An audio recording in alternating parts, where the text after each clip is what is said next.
everybody. In Okay. case you can see it's Zoom people, I know that you heard us. Thank you so very much. For our Facebook friends, we're here with the amazing, the astounding, very popular Dr. Wendy Borlabi, who's the performance coach for the Chicago Bulls, but also the performance coach for her 7-year-old twins. And a lot of us who have kids who are at home are really struggling on how we're going to handle all of this. We just get news that from the White House that they're putting a lot of pressure for all schools to open. Listen, understand the value for our kids, but for working moms and dads, this ongoing juggle. So I thought maybe Wendy, because you are all about performance, let's talk about the juggle of life.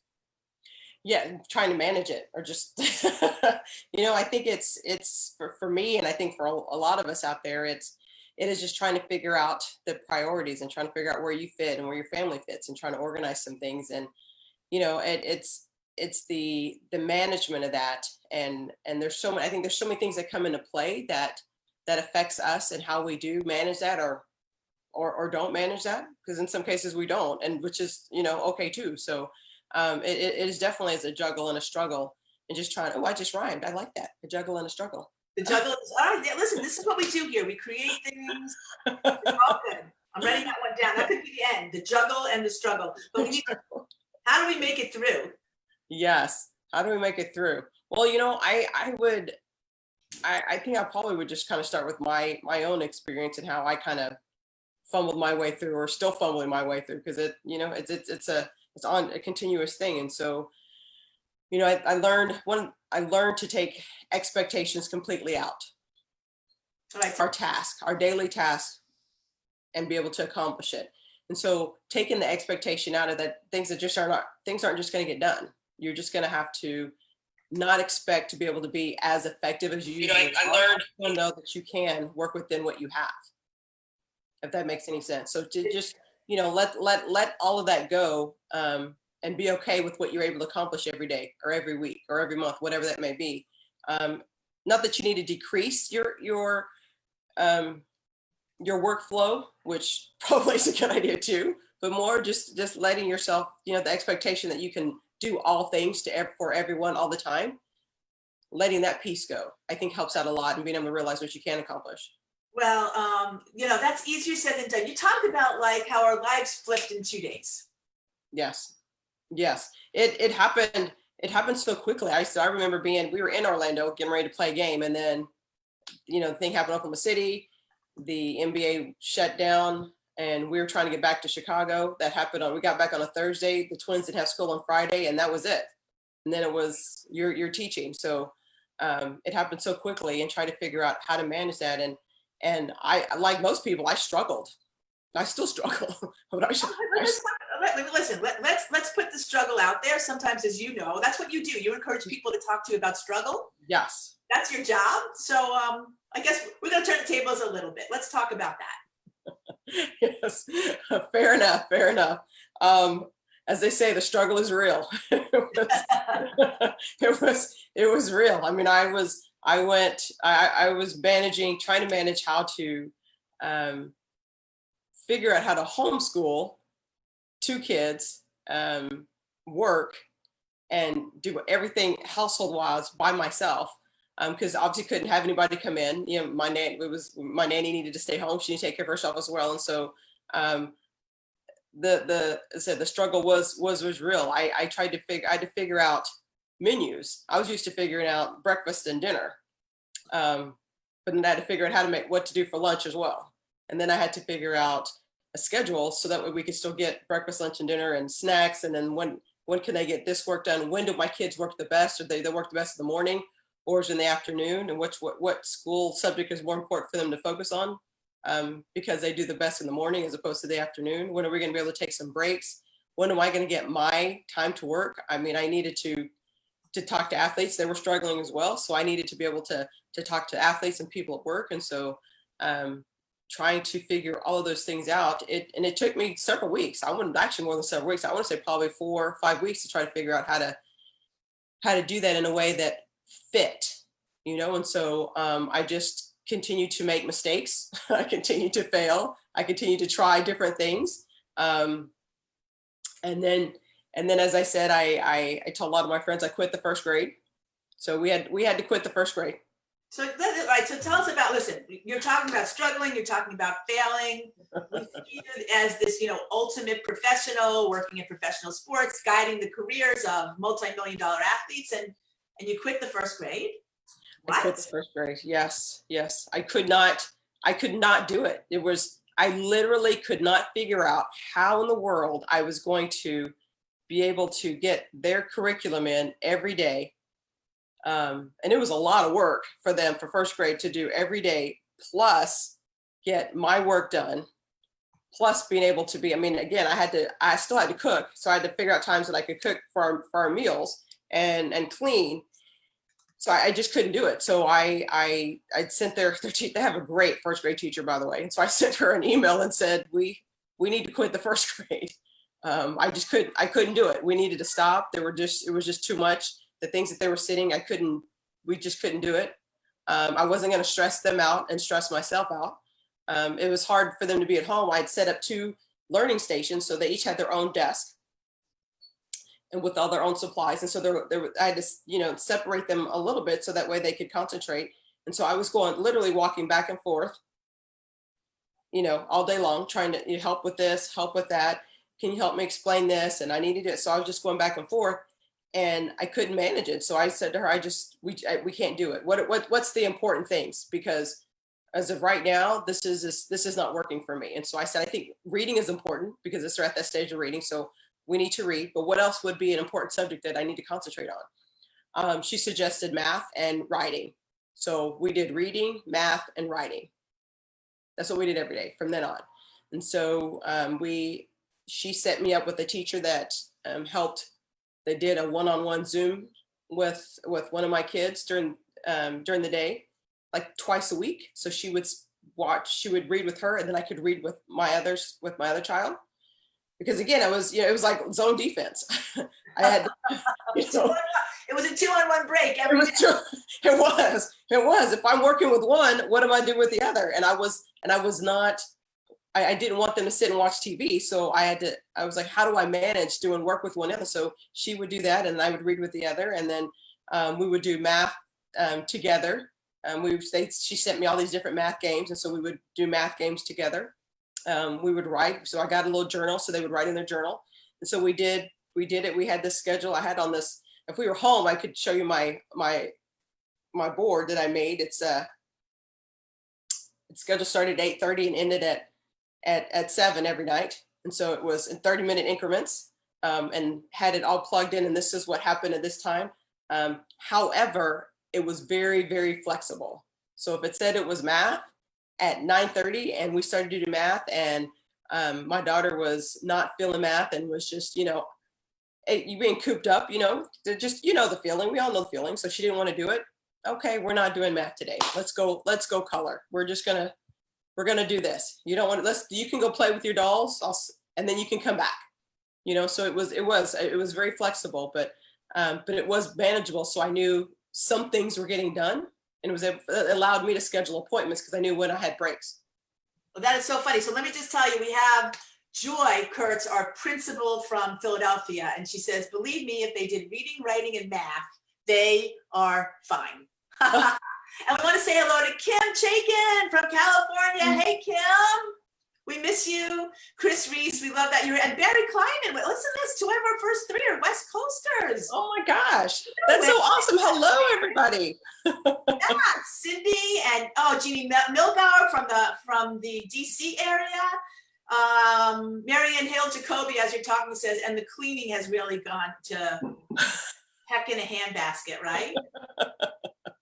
Tara also said she's a fellow first grade mom and is struggling to find the balance too. I think if you can help us really learn about finding balance, whether we have first graders or ourselves. My kids are here, they're older.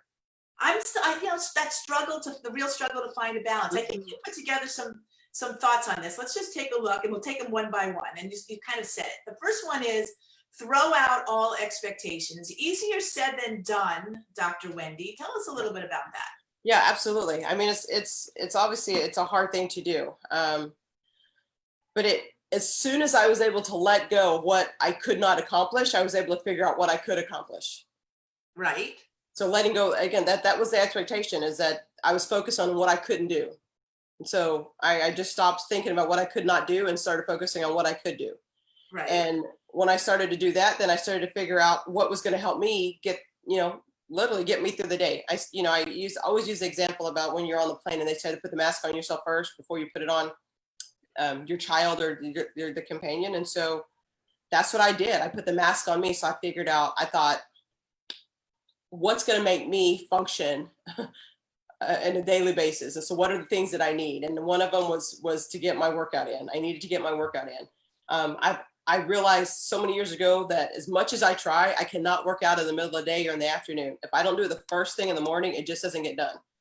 So I've always had to get up early to get my workout in. And so I went back to, waking up at 5:30 in the morning to get my workout in, so that way I could get, but that was something that I needed to do to help me get through the day.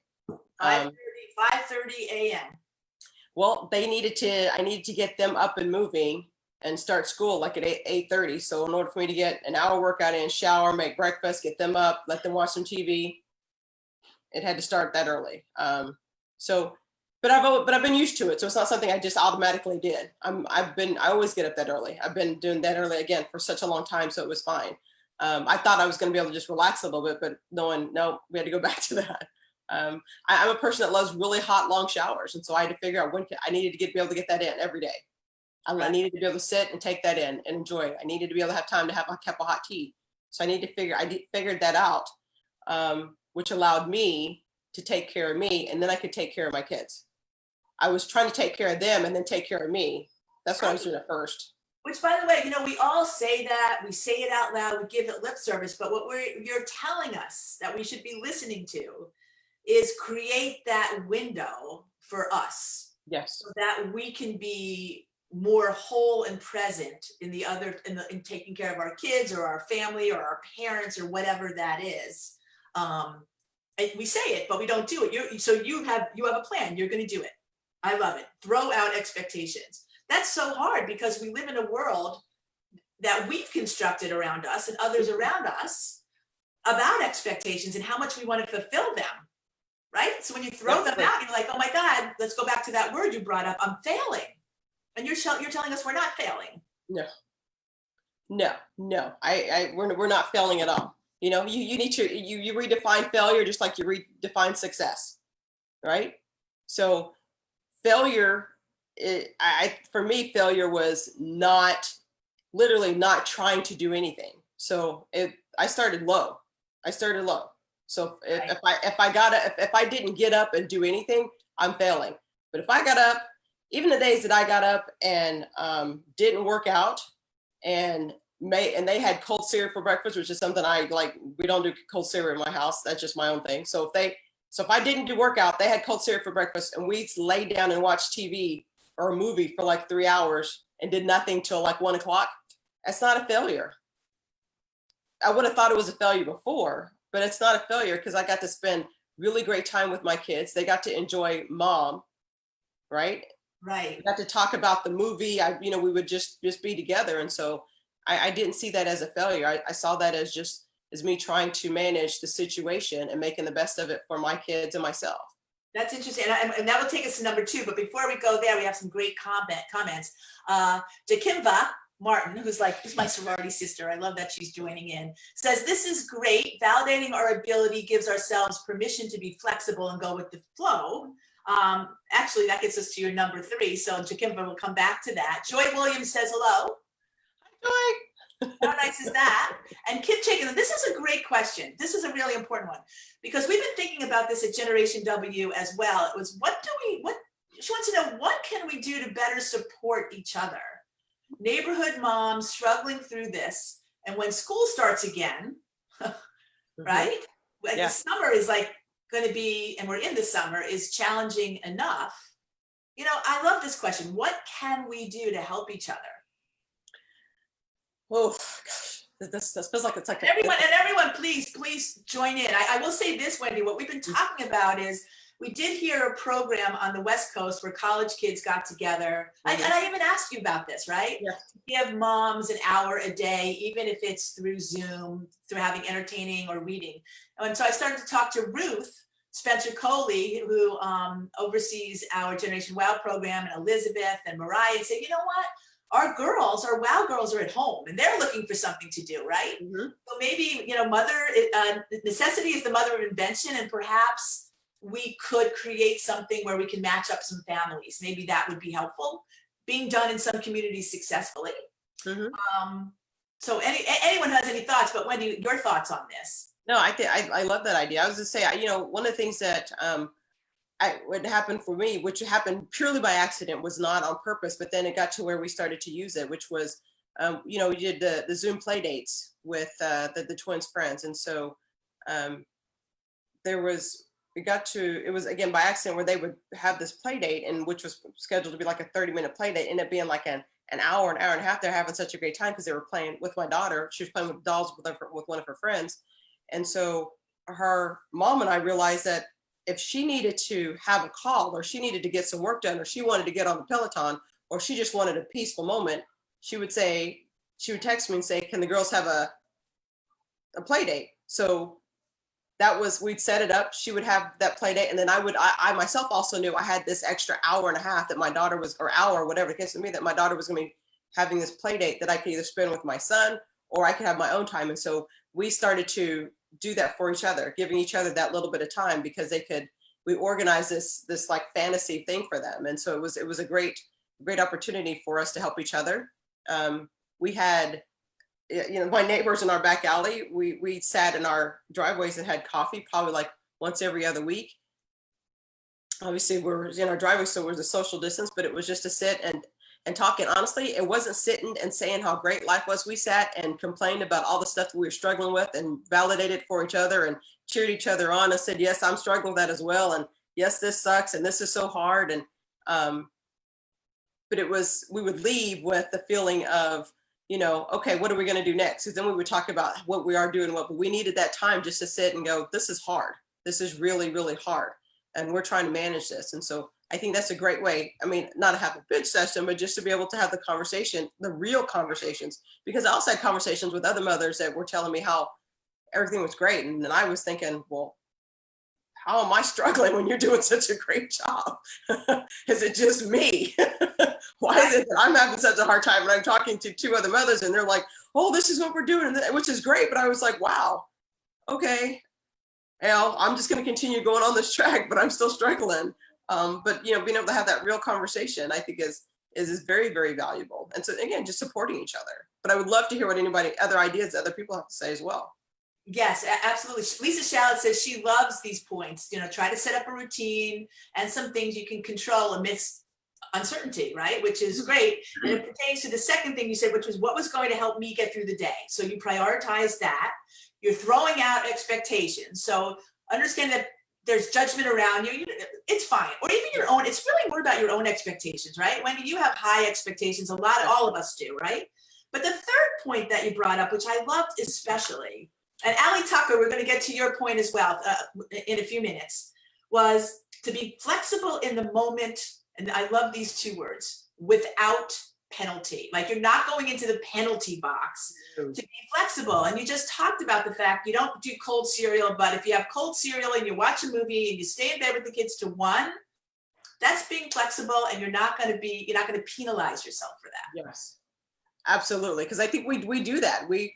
If you have a plan, and if it doesn't follow according to plan, then we have to be flexible. We start to feel less than.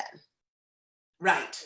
And so that's the part about don't penalize yourself that you're having to be flexible. It's completely okay. It's normal, actually, you know, to be flexible. It shows a sign that you realize that there are things going on in your life that you need to work, maybe you need to work through, work within, whatever the case may be. But being flexible is a positive thing. It's not a negative thing. And so not penalizing yourself for that. And when I say this, don't think that I automatically stop saying, you know, stop being negative to myself because I wasn't able to accomplish all these things.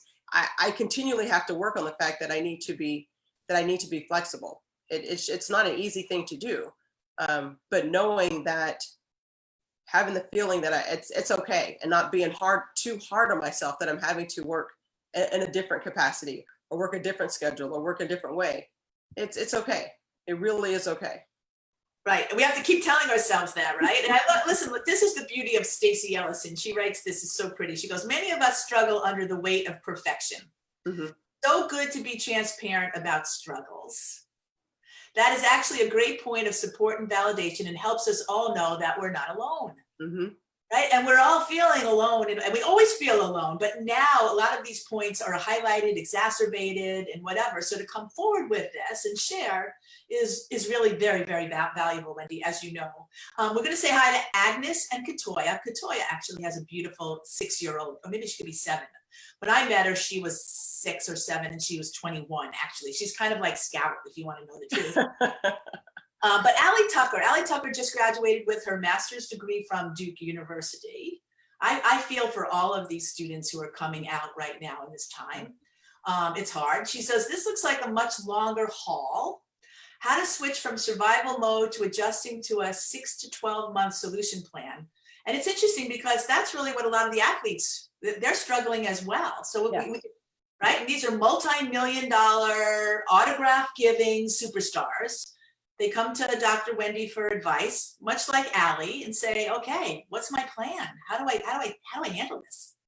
Yeah, and they did, and they struggle with the same things that we struggle with. And and one of the things that I said to them, and will continue to say, is that whatever your plan is, and if you develop a plan, but whatever your plan is, know that it doesn't have to stay that plan. You can make additional plans, because everything is going to continue to change. It's not going to be the same. And so being okay with the fact that whatever you thought you were going to do for 6 months or 3 months, you actually only could do it for 4 weeks, and now you need to adjust again, because the world is adjusting. So then you're needing to adjust your plan, and so that part, again, being flexible, right? Being flexible, that you're having to shift, because as we get more information, as things continue to be more, the ebbs and flows of it, being okay with knowing that what you decided to do at the beginning is going to look different now. What I decided to do at the beginning of the shelter in looks very different than what happened at the end, which is going to look very different than even where I am now in Oklahoma with my parents. It looks very different now to what it's going to look like when I get back to Chicago and they start school, and whatever school looks like for them, and then my work schedule, all of those things are all up in the air. And so perhaps not look so forward into a 12-month plan, perhaps look into break it down, just like you do your goals, break it down, short-term goals. You can have the long-term goal, the 12-month, this is what you want to accomplish, but maybe break it down into, every month or every week, and be okay with how that goes. Right, but you had some specific pieces of advice for these players that we talked a little bit about in terms of giving them a sense of focus. Like, one thing it says, okay, break it down in 4 weeks, and then you go like, okay, what am I breaking down? Right. Well, for the players, but I think it's maybe a little bit different for us and as for the players. For the players, they had, again, they had the regular struggles as we did, just the disconnect, didn't know what their job was going to be. Am I still going to have what's my job going to look like, and what is my paychecks are going to be. I mean, granted, they do make a lot of money, but some of them don't make millions of dollars, and some of them, and with the shift of it, their paychecks decrease, and so now they're having to adjust with that. And if they're taking care of their wife and kids and their mom and grandparents, and so they had those struggles well financially. And so one thing I do with every player is I want you to think about second career. I want you to think about what you're going to do after you finish the MBA. So this was actually a good opportunity for them to think about that. So we started to look at hobbies and interests to try to figure out what their interests may be, so they can start to think about that future, And so, I got so many different virtual tours of everything I could find, literally everything I could find, and sent it to the players so they could start to look at museums or the Wall of China, whatever the thing was. Again, what is this? Oh, this, I liked this. Did you find anything about this? And so then they started to look further about that subject, and then look further about that. And how could this be something you could do into a career? And so we started to map it out that way. And we obviously had no idea when things were going to go back into normal per se. But it was, let's just focus on what we're going to do right now. Let's just focus on the next couple of days, because we know that's something that's going on. And so we'll plan for that you're going to be able to take this class, that because I think Harvard did offer several free classes. I sent that to the players as well. But let's plan that you're going to be able to take this class in July at Harvard. But you may be playing, so we're not sure if you could actually take it. But let's go ahead and plan for it, and then let's do things accordingly until we get to that moment. Reinforce the positive that you're doing. Try to find other ways to be okay with being more stagnant than you're used to, which is another thing that they had to face. They were used to being very, very active, and then it went from highly, highly active competitive to sitting at home and doing a whole lot of nothing. Right. The workouts were not the same. So how do you still get that feeling for them, that high level energy when they're having to do a workout on the treadmill, or some of them didn't actually, some players didn't have any because they would just come to our facility to work out, and that was shut down. So having to figure that out.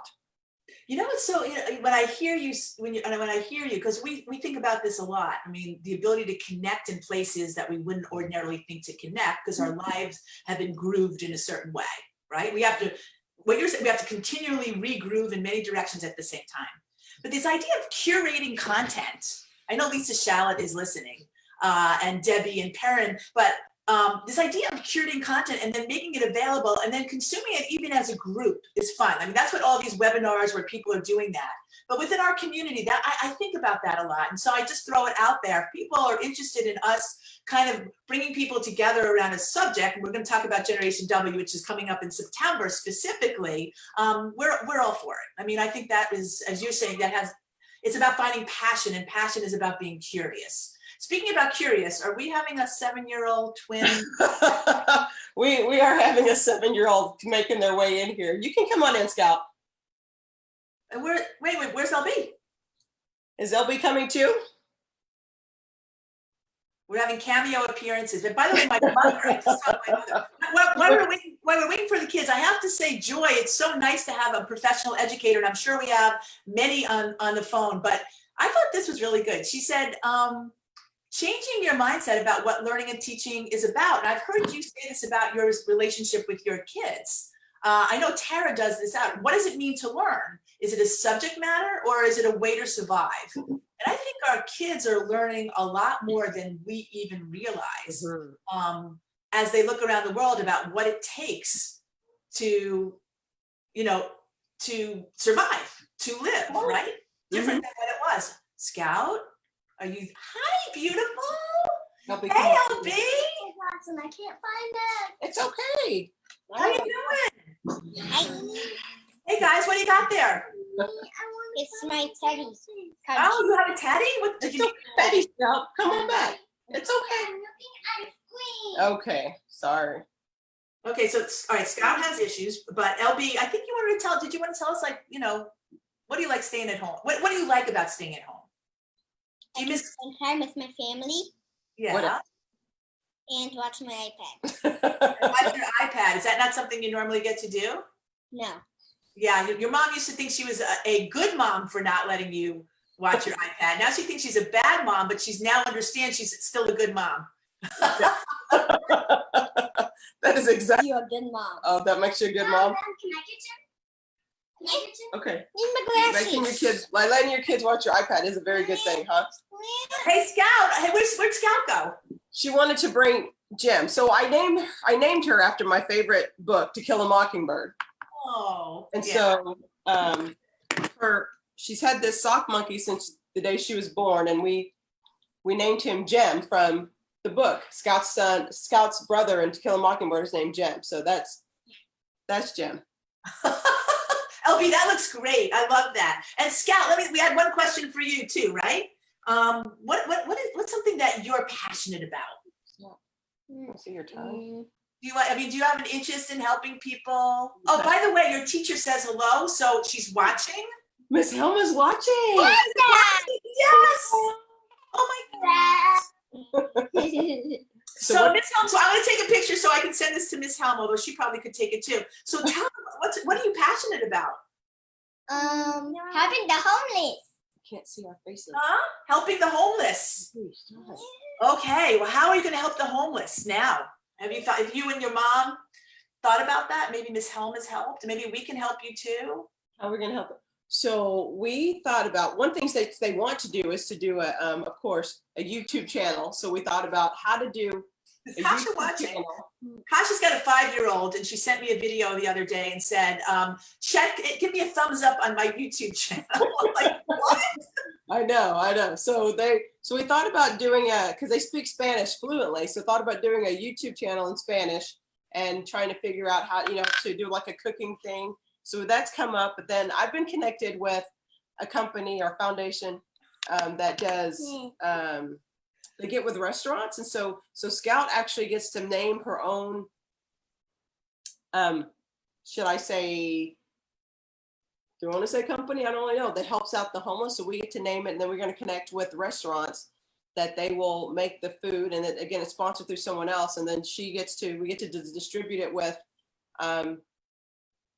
her friends, or we would just go and do it. Because I think the thing that I've struggled with in helping her figure out how to help the homeless is that she's 7. And so a lot of places she can't go in to help because they think you need to be like 15.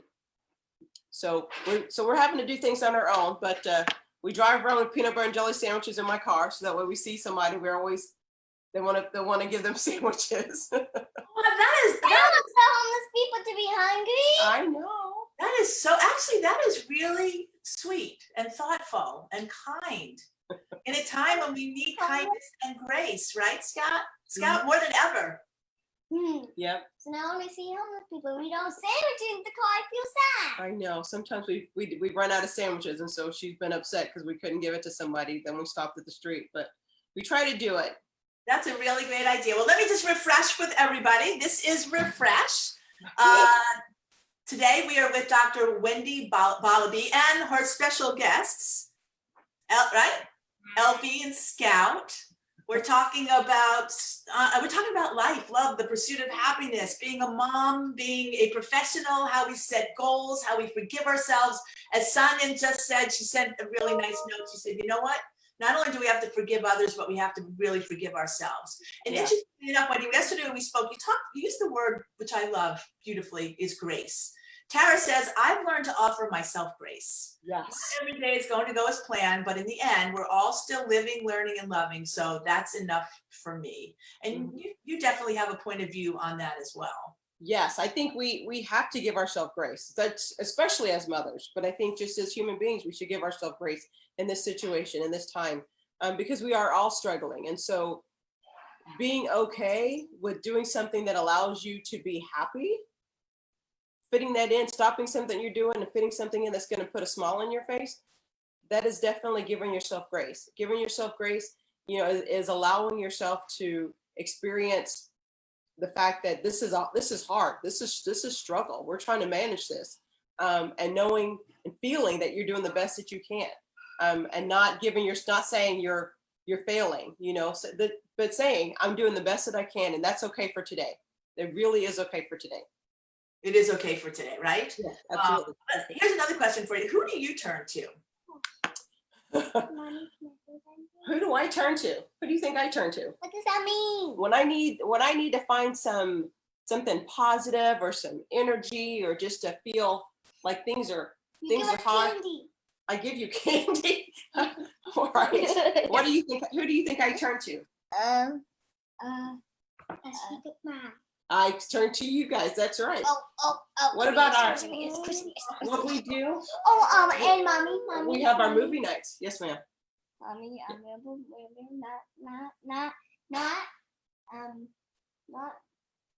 not this night. Remember that night I was snuggling people when Yes, we do lots of snuggles. We do lots of snuggles. Like in the minute that like I come to mom, and I'm like, can I come in? Hoya! But that's what I do. That's what I turn to. I realized during this time that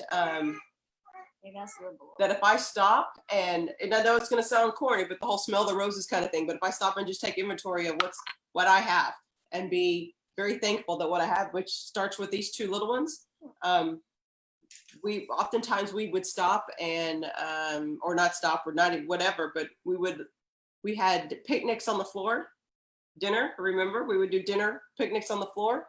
We would have movie night. Everybody gets in mom's bed and we would snuggle and watch a movie, right? We would snuggle on the couch and watch a movie. So for me, it's just about finding time to where I can just slow down and stop and just enjoy them. That refuels me, that gives me the energy. And that's what I turn to, is being able to do that.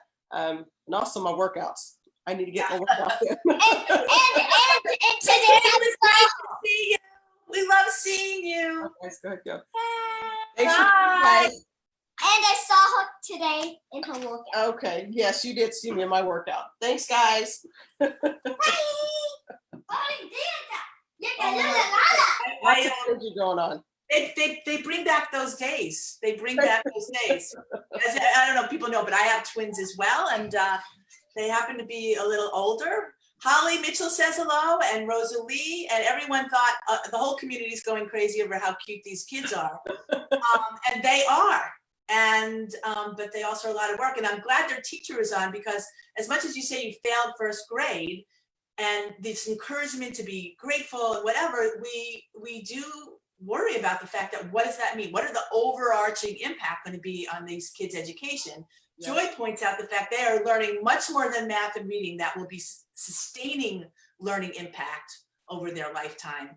So, Yes, I agree. And I will say, and I obviously they love Miss Helm, as you saw when they reacted, and I do as well. She was awesome, because I mean I think I even called her and was just like in a texted, because I was just in a panic, because there's so many things I was like I just can't do, and she was awesome, and just in the way that our conversation and it was you just do what you can do. And so it was today all we could do was read, so we just read today, and that was fine. It wasn't, I didn't feel the pressure to have to do anything more. And with with our teacher saying, this is what you need to do, this is what you can do, they're gonna be great. They're gonna be fine. This is not a time for you to worry.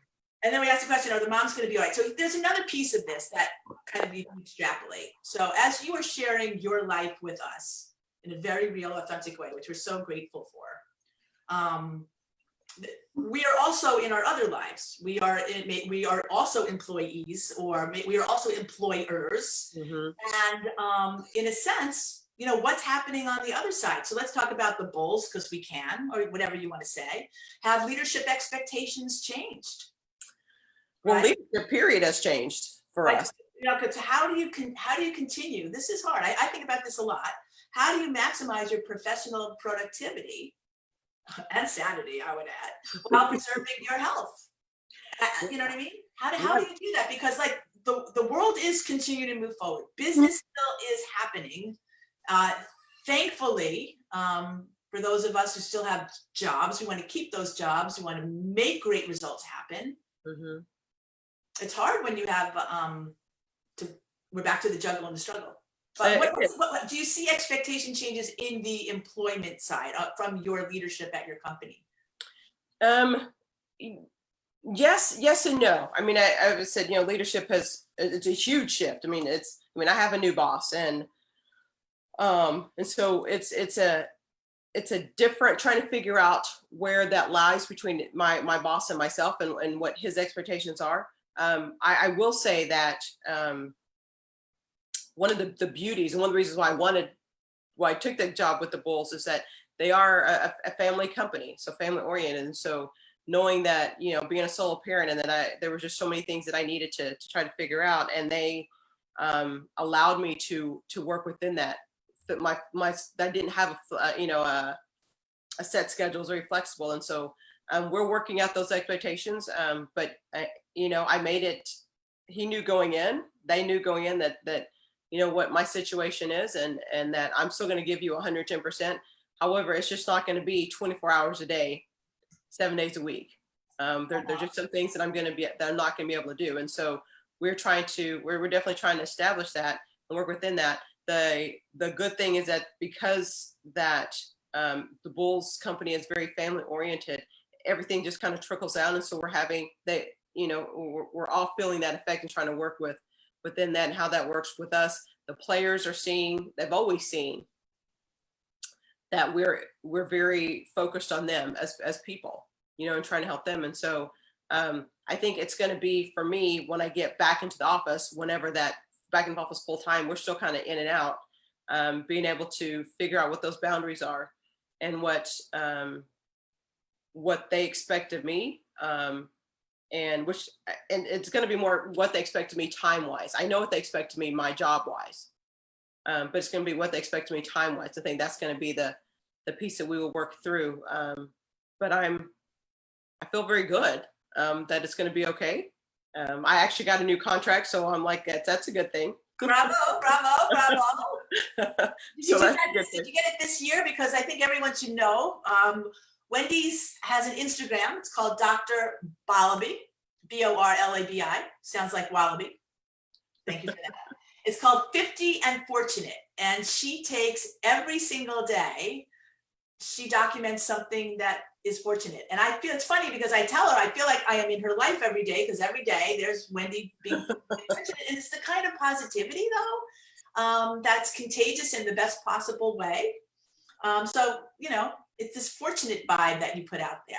Yeah, and that started with, it's amazing how kids make you think totally different, So since having the twins, there have been so many things that I want to do differently because I have a daughter.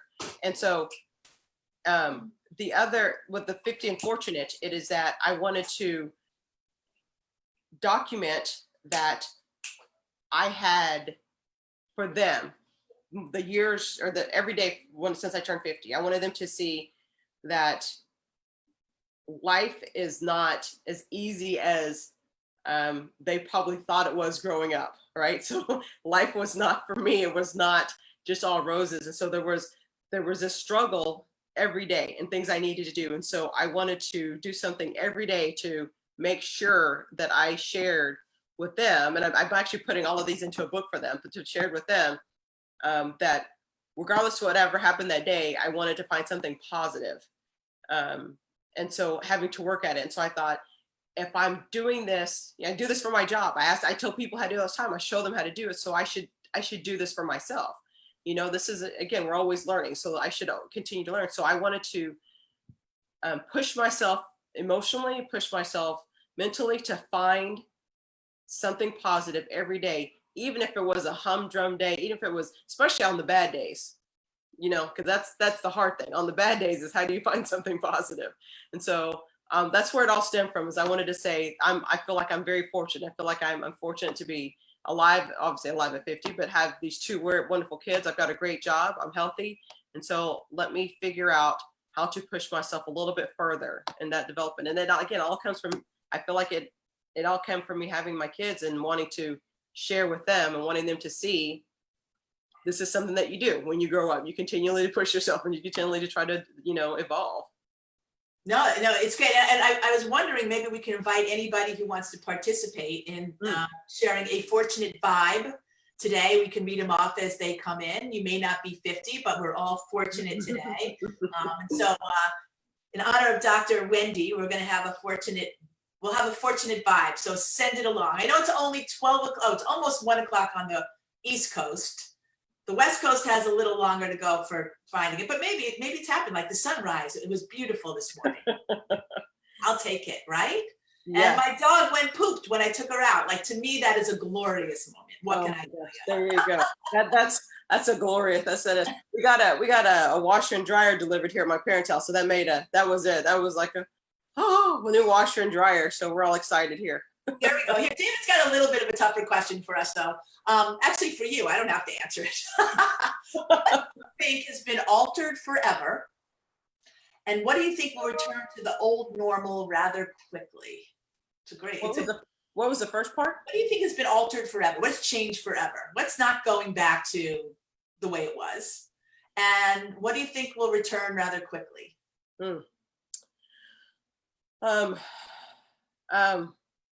Gosh, I actually think the same thing.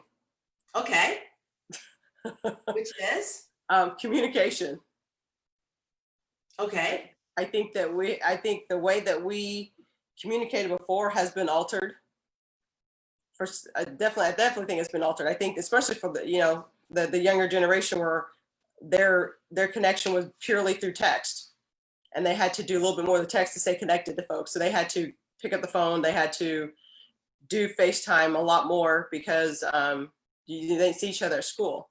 And then I think it will go back. I don't think maybe right away, but I think it will go back to the lack thereof communication, because I think that we as people, we can get really comfortable in excuse me, in our everyday lives and not reaching out and connecting with folks. And we had to reach out and connect with people before, you know. I mean, I know there were people that I love dearly that I didn't talk to but maybe once a year, that during this time I talked to often, because we were checking on each other, making sure everybody was okay, or how are you doing, and what's going on in your part of the country. And so, you know, we were that communication piece was spreading out.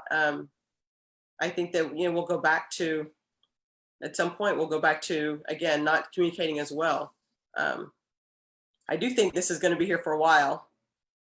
Right. I think we have to live, whatever, we're gonna have to live within it. I think it's going to be here for another, you know, as I say, about 2 years or so. So it's not a short-term thing. So we have to figure out how to manage our new normal and what that may be. And so my hope with the communication piece is that we find some kind of ground in between.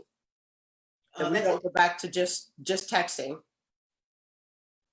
but we do learn how to communicate a little better, and we learn how to use full sentences when we're sending emails and not texting. I hope that there's some kind of middle ground between there. That's great. Let me ask you this question. How can you find confidence even when it seems like everybody has something you don't? That's a great question. So trying to think of a really, I actually like to think of self-efficacy. I don't really think of confidence. So I break it down. Self-efficacy is your belief in your ability to accomplish a single task. So I'll say that again. It is your belief in your ability to accomplish a single task. And so I look at self-efficacy. So, you know, self-efficacy makes up confidence, the global confidence. And so if somebody is confident in doing something, or they feel great in doing whatever, and you feel like that you're not confident in that, let's say they're confident in their abilities to teach their 7-year-old in homeschool, and you're not confident in your ability to do that. I would break that down to, do I feel like that we could do math today? We could do math today. Could we read Barbie today? My self-efficacy in being able to read a book about Barbie to my daughter is really high. I could do that today. I'm building my confidence, because now I've broken it down from the global to just a little pieces. And so I love to look to that for myself, and I do that with the players as well, because we get self-confidence can be so confining sometimes, but you can still do lots of those little things within there. And so I would say, look to build your self-efficacy. Look to find things that help you. Look to find things that you can do, your belief in your ability to do that task, and then accomplish that task. It's going to feel really good. All right, we'll take that. Now, as we wrap up, let me just, I've got some texts here, which are good. Christina feels fortunate for a great Peloton class this morning. So there you go. Chris feels fortunate for his new cast iron skillet. He feels like winning the Super Bowl. Wow, Chris. Okay. Erin feels fortunate to connect at Refresh today. And Erin, we feel that actually, we feel fortunate as well to connect with you. Leah Johnson feels fortunate to have great students and still be able to teach them while learning from them too. Oh, Leah, that's fantastic. Wendy, I feel fortunate that we've just had this time together. For all of us in this community, doing what we do, sharing your authentic stories, authentic you, getting to meet Scout and LB, all fantastic. Just want to remind everybody that Wendy will be providing one of our exclusive workshops when Generation W comes to your home in September. Save the date, please, September 11th, put it on your calendar. We will gather, yes, virtually, but we will still get to feel that connective spirit, that specialness that is so strong. That is what Generation W is all about. Our creative team is working every single day on how to best leverage the best technical tools available to make it that wonderful and inspiring experience that we all so appreciate. We will have fantastic speakers joining us. They are all excited. We are all excited. So please put it on your calendar, and we will gather again to, yes, we will be together apart, but we will be together. And that's the best we can do. And, you know, as Wendy said, we're going to embrace it, right? Absolutely. Absolutely. Next week, I have to tell you, we have two amazing medical doctors, Dr. Stephanie Fabian, a nationally renowned researcher and women's health expert. I believe she's currently the head of internal medicine at the Mayo, and Dr. Jackie Thielen, who is on this call. Hi, Jackie, we love you. Also a renowned specialist in women's health and helping to lead a newly launched women's health center at the Mayo Clinic. I mean, these women are truly amazing.